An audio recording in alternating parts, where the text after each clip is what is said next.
அதலக்காய், சொடக்கு தக்காளி மேக்சிமம் இந்த நேம் எல்லாருக்கும் தெரிஞ்சிருக்க வாய்ப்பு இருக்கு. ஆனா இந்த ப்ராடக்ட்ஸ்ல ஆன்டி கேன்சர் ப்ராப்பர்ட்டிஸ் இருக்கு அப்படிங்கிற நியூஸ் நிறைய பேர் பேசி நீங்க கேட்டிருப்பீங்க. இது ட்ரூ தானா? நிஜமாவே இதுல ஆன்டி கேன்சர் ப்ராப்பர்ட்டிஸ் இருக்குதா? வாங்க பாத்திரலாமா.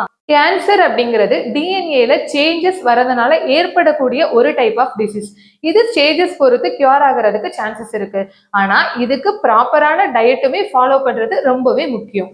அண்ட் நம்ம முன்னாடி பார்த்த மாதிரி அதலைக்காய், சொடக்கு தக்காளி ரெண்டுலையுமே ஆன்டி கேன்சர் ப்ராப்பர்ட்டிஸ் இருக்குன்னு நிறைய ரிசர்ச்சஸ்ல ப்ரூவுமே பண்ணியிருக்காங்க. ஆனா அதே டைம்ல இன்னுமே சில ரிசர்ச்சஸ் போயிட்டு தான் இருக்கு. எந்த ஒரு தெளிவான முடிவுகளும் இப்போ வரைக்கும் நமக்கு கிடைக்கல.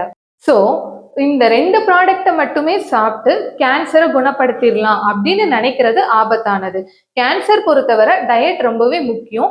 Good protein, healthy fats, good carbohydrate, vitamins and minerals இது போன்ற நியூட்ரியன்ஸுமே ரொம்ப ரொம்ப இம்பார்ட்டன்ட். அதே டைம்ல கேன்சர் எந்த பிளேஸ்ல இருக்கு, எந்த ஸ்டேஜ்ல இருக்கு அப்படிங்கிறத தெரிஞ்சுக்கிட்டு டாக்டர் ஆர் டயட்டீஷியனை கன்சல்ட் பண்ணினதுக்கு அப்புறமா டயட்டை ஃபாலோ பண்றது இன்னுமே பெட்டர்.